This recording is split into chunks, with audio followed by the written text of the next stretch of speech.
Okay, final section of Module 9. We are going to explore nonlinear systems and growth. Now, what we're going to do is we're going to look at multiple types of functions and kind of how they compare to each other. So 3 types that we like to look at in Algebra 1 are linear systems or linear graphs, linear functions. So that's just like regular straight lines. Quadratics, which is what we just did for the past week or two. And now exponential functions as well. We're going to introduce those here. And we're going to compare all 3 to see kind of how all 3 are shaped and kind of, I guess, applications they apply to in the real world. So in this example, Catherine has run into some good fortune. She recently received a $1,000 bonus at work and decided to put it into a savings account. So she has 2 choices. She can either do a linear savings account or an exponential savings account.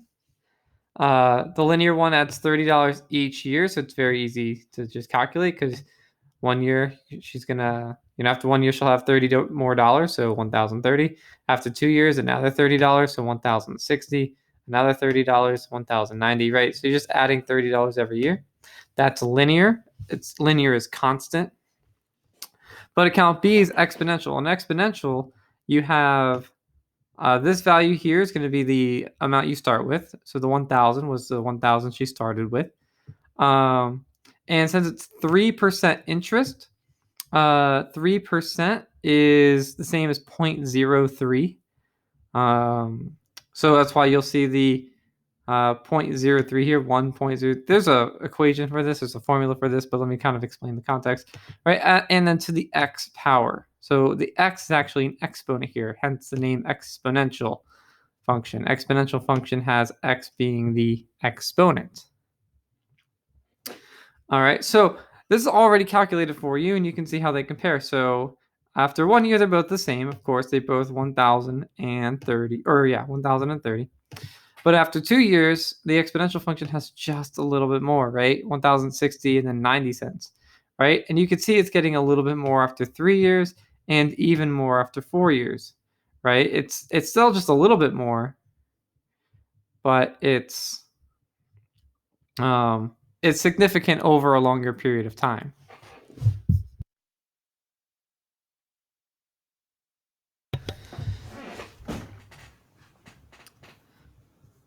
So which account would be better, right? The linear or the exponential? Well, obviously the exponential. You're clearly going to be getting more money. So let's go with that one, right?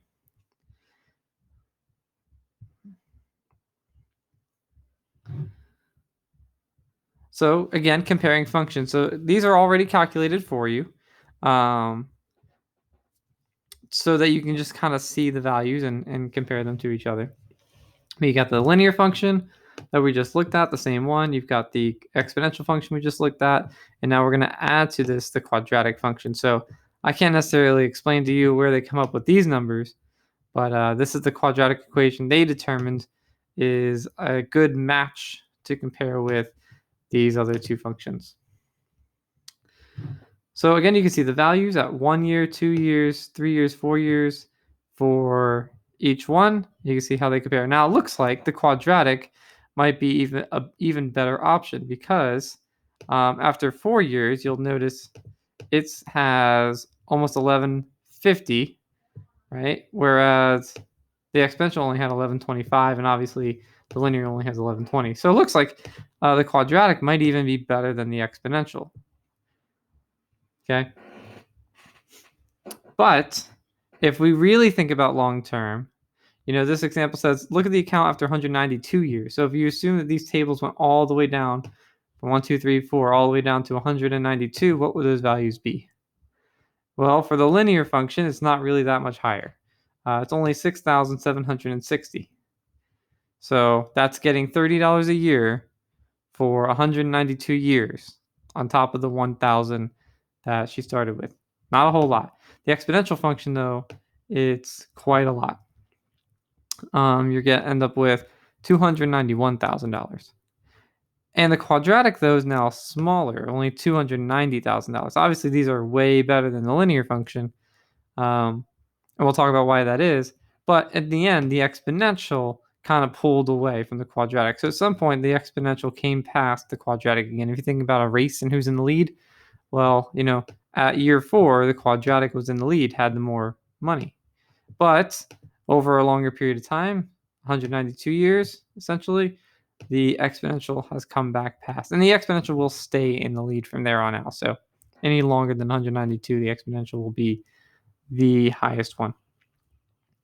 So average rate of change. Average rate of change is slope. We've done this before. It's just the slope formula. Remember, y minus y over x minus x. We're going to see that again here. Let me pull my whiteboard up just in case I need it.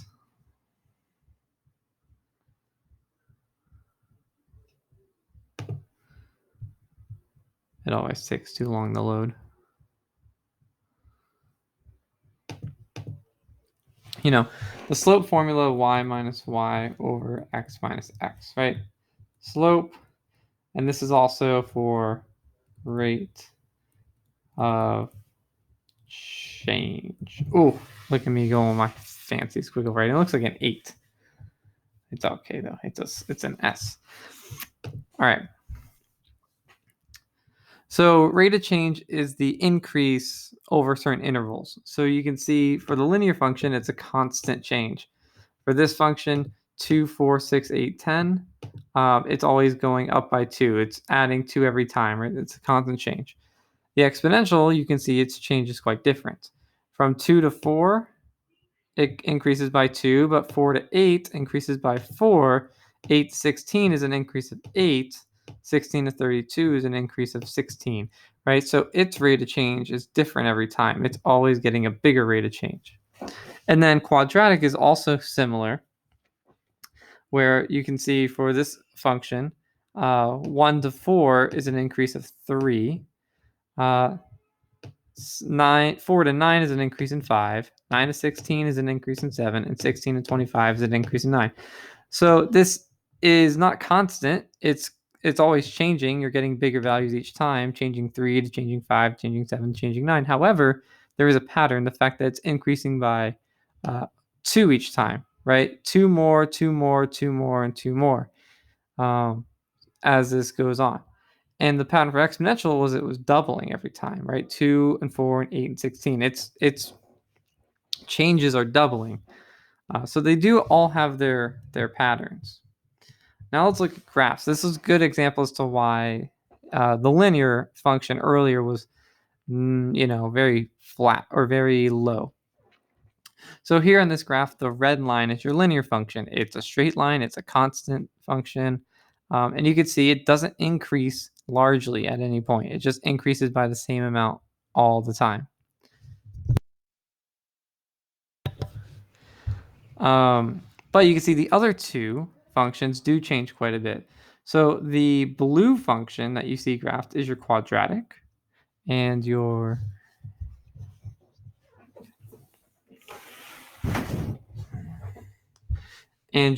green function is your exponential. So you can see they look very similar, but overall in a long period of time, the green function is going to be the one that goes up higher and higher and higher over the blue function. But you can see this is why the last problem about the $1,000, Catherine, in 192 years, they're both really high. The quadratic and the exponential are going up quickly, whereas the linear one, the red line, is not going up nearly as quick. It's going to continue being a constant straight line. So example 1, these populations of bullfrogs experience different rates of growth. So we could see those rates. So what will the population be after 1 year? So what we would do is we would take each function, and for 1 year, we just plug 1 into it. So let's go to the whiteboard. So the first function, we won't worry about rate of change just yet, but the first function was 10x plus 10, right? It was f of x equals 10x plus 10. So after 1 year, you'd have 10 times 1. You'd simply plug that in. 10 times 1 is 10, and then plus 10 means that your answer would be 20. So let's look at, so this was the linear one. Let's look at the function for b, the quadratic, 3x squared plus 5x. So 3x squared plus 5x. And they call that one g of x. So for 1 year again, let's just plug 1 in, right? So 1 squared plus 5 times 1.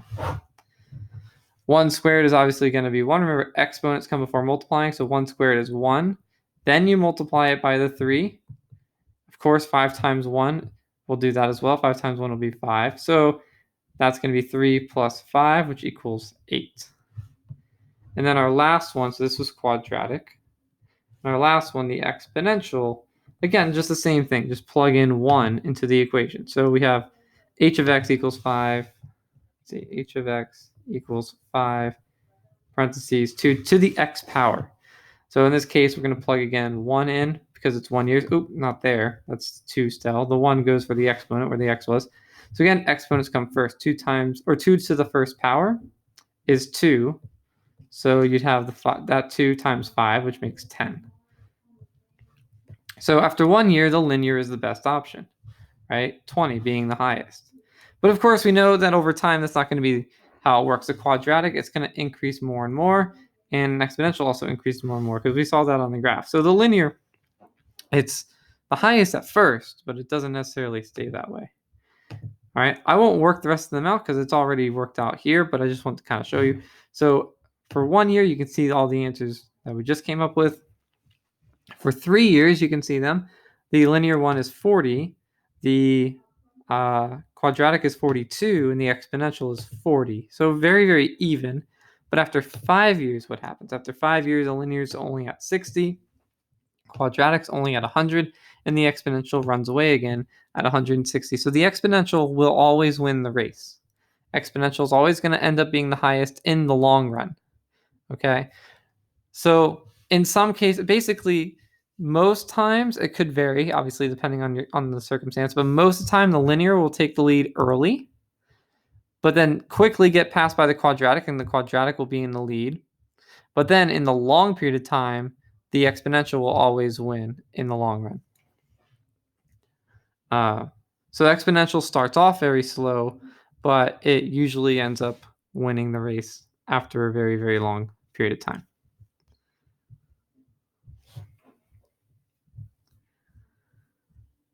So again, there's your graph. You can compare them. I did notice, I think there's a typo somewhere on the screen. When I find it, I'll remind you of it. So linear function, remember f of x being 2x, g of x is the quadratic, or this is the exponential, and exponential to the x power, and then x squared is your quadratic. And again, we can see those all graphed. So this is simply stating that when you look at all three, the point 2,4 is the one point that all those functions have in common, right? You can see on the graph, it's where the three graphs all intersect the same point. So x equals 2 is the solution to where all three graphs meet. Because a system, we talked about systems before, the solution to a system is where the graphs cross, where the graphs intersect each other. So they all intersect each other at 2, 4. So that would be a solution to that system. If, however, you look at just the quadratic and the exponential, those two functions also meet again at 416.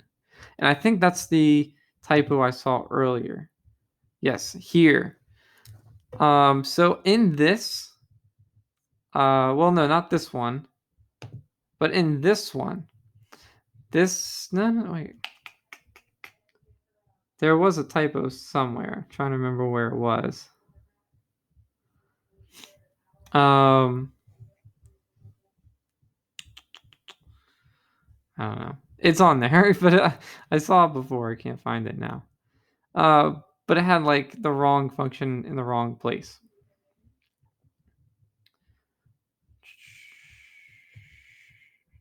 Anyway, moving on. I think you get the general idea. This just tells you about, like I said, the same points where the graphs crossed. So where all three crossed, or where the quadratic and the exponential crossed.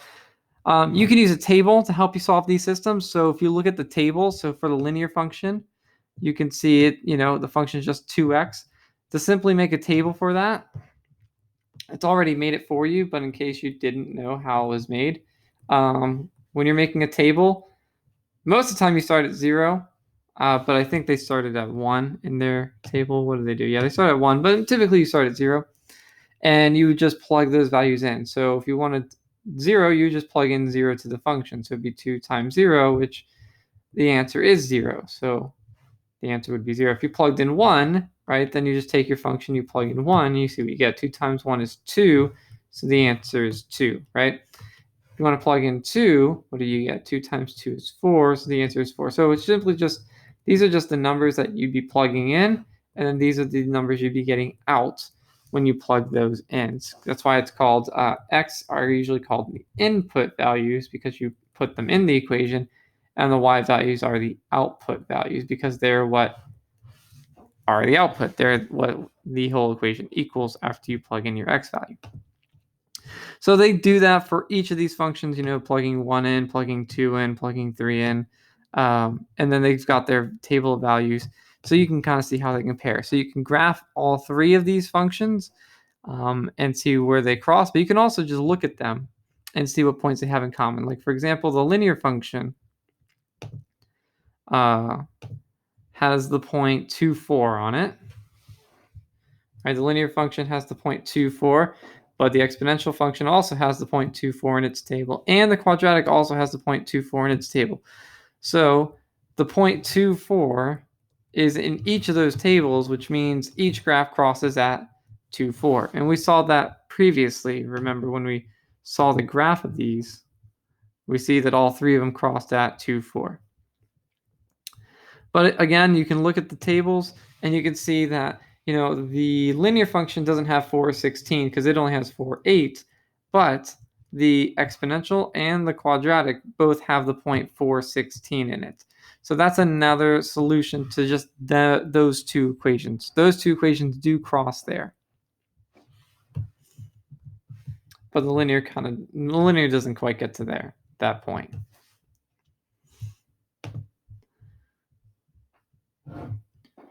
All right. So Catherine wisely invested her bonus check and now has extra money to purchase stocks. She has been tracking the price of 2 stocks. Below are the functions that model the stock price each day. So if you're going to look at just those stock prices, think about what type of function they are. Stock A is a quadratic function, right? Because it's got the x squared in it, right? So we know that this one is a quadratic. Stock B is a linear function because it's just, mx plus b. It doesn't have x squared or anything, and it certainly doesn't have 3 to the x power like an exponential function would. So that's just linear. So knowing what I know about these functions, I know that linear usually takes the lead early. It might be a better option in the short term. But if you plan on investing stocks for a longer period of time, quadratic function's going to be your best bet. Remember, a linear function, its graph only increases at a constant rate, whereas a quadratic function is curved. So it might start slow, but then it'll increase much more faster over a longer period of time. So if you're looking at time here, the linear function will have the lead at first, but then the quadratic function has the lead in the longer run, right? Obviously, exponential is what you'd really want. Exponential would be the one that goes even higher. But if you're looking just at those 2 stocks, immediately I'm thinking stock A is going to be the one that she should invest in simply because it's a quadratic. I'm not even doing any work yet, and I know that stock A would be better. And of course, when you do look at those graphs, you'll see that they are in common at the point 320 when x is 3. They both functions equal 20. But like I said, in the long run, the blue line, which is the quadratic, will be more, right? Because the quadratic will increase faster than the linear function, right? The linear function is always going to be a straight line. I didn't see really much about rate of change or slope, but let's see if there's some practice problems with it. So activity 1, select each tab and answer the questions. Okay, so question 1. It is summertime in Algebra County. Listed below are the number of tourists in the cities of Algebra County each week since summer began. So we have 3 functions. We have, again, the quadratic for West Mathington. We have the exponential function for Pythagorean Beach, and then we have New Numbersville is a linear function. So which city will have the most tourists in week 3? So I'm gonna take a screenshot of this and we'll work it out on here. So week 3 means that we'd have to plug 3 into each function. So for the quadratic function, we'd be plugging in the 3 for the x values. So this would be 3 squared plus 3 times 3 plus 10. So that would be 9 plus 9 plus 10, which ends up being a total of 28. So 28 people for the quadratic function of West Mathington. We plug 3 in for the exponential. This would be 3 to the third power, right? Because we're plugging 3 into the exponent. 3 to the third power is the same as 3 times 3 times 3. Remember, a lot of times people think it's 9. It's not 3 times 3. It's 3 to the third power, which means 3 times 3 times 3, right? It has to go 3 times, which ends up being 27. And then our last one, we plug 3 into that function. We have 10 times 3, and that'll be 30. So week 3, it looks like New Numbersville has the most tourists, right? So that answers the first part of the question, which is which city will have the most tourists in 3 weeks? All right. Where will the most tourists be as summer continues? Without doing too much work, without filling in the rest of the table, we know that the quadratic function ends up maybe taking the lead, but overall, the exponential function always ends up being the highest. So my guess, just based on what we know about these functions, exponential always runs away with it. Exponential will probably be the highest. And yeah, of course, that's the case if you end up plugging in more numbers. If you plug in 4 to each function, you see the results here. If you plug 5 in each function, you see the results here. And of course, look at that exponential number. 5 weeks is already 243 people. That's what exponential does. Exponential will run away with it. So where are the solutions for f of x equals h of x? So let's look at this. So f of x equals h of x. F of x is the West Mathington. H of x is the New Numbersville. So when are they equal to each other? Well, we're going to see when, week 1, 14 and 10, they're not equal to each other. Week 2, 20 and 20, boom, right there. Week 2, they are equal to each other. It doesn't look like, well, they're not equal to each other at 3. They're not equal to each other at week 4, but they are again equal to each other at week 5. So it looks like week 2 and week 5, and that's just all from our table again. So the answer there should be week 2 and week 5. Yes, again, you can see that right in the table. They've highlighted it in red. What about g of x equals h of x? So let's go back to this. So g of x and h of x is the Pythagorean Beach and New Numbersville, right? G of x and h of x, that's this one and this one. So they're not the same at week 1. They're not the same at week 2. They're not the same at week 3. They're not the same at week 4. They're not the same at week 5. Now, there's no particular week where they're the same, but if you want to find out kind of where they would overlap, notice how I'm going to circle the bigger number in each week. So week 1, New Numbersville had more. Week 2, New Numbersville had more. Week 3, New Numbersville had more, right? When you're just comparing these two functions. Week 4, however, Pythagorean Beach has more, and then week 5, of course, it has more as well. So if you're looking at those two functions, g of x and h of x, they do switch between week 3 and week 4. So if there was going to be a solution to where they would cross, it would probably be somewhere between 3 and 4. I don't know if it says that in here or not. Yeah, there is no point in common, as we mentioned, but if there was, if we could use decimals, it would be somewhere between week 3 and week 4, like week 3.1, if that was a thing, like maybe the Tuesday or something. But it's a little more than the question was asking for. All right, yeah, there was some more examples, but let me go back actually real quick to see if there's anything else that seems tricky. Example 2, Which function will have a larger value as the x values increase? We already know this. The function that always wins in the end is the exponential function. So the red line, of course, is our exponential function. It will always win. The way you could tell it, by the way, when you look at the graph is it's pretty easy. The linear function is always the one that's a straight line. So you look at the bluish green line here, g of x, that's always going to be a linear function. That's never going to win. The quadratic is the u-shaped function. So this purple shape, that's the quadratic. So again, we know quadratic doesn't win in the long run. H of x, the exponential is always flat near the end, but then increases very, very, very, very, very sharply, which is why it always wins. It always starts off very slow, but it increases so quickly. So that's how you can tell which one's which there.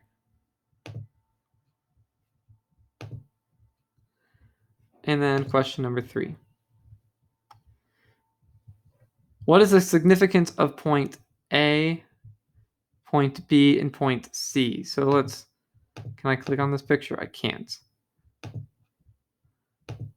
So quickly, the significance of point A is where the exponential, so A is where the exponential and the linear cross. So it's the solution to h of x, which is the exponential function, equaling g of x, which is our linear function. Point B is simply where the quadratic and the linear cross, and point C is where the quadratic and exponential cross. So it's very important we understand where they're crossing. It's going to be one of the big things to take away from this section. All right, that's it for this section. Hopefully you guys are good. Again, if you have questions, leave it in the discussions tab. We'll see you guys in the next one. Bye.